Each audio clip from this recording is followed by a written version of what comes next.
লাল সিঁদুর আমার মুখ ঢেকে যাবে।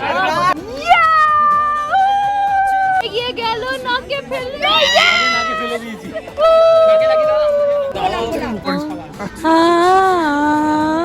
বাবা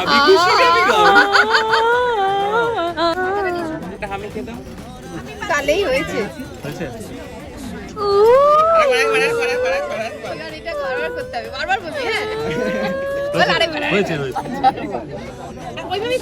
যাবো কিন্তু বলে পোস্টটা হোল্ড করবে।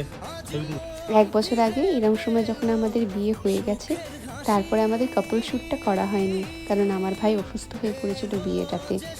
আজকে সেই স্বাদটা পূরণ হলো। বিবাহবার্ষিকীতে আমাদের প্রথম কাপল শ্যুটটা হলো।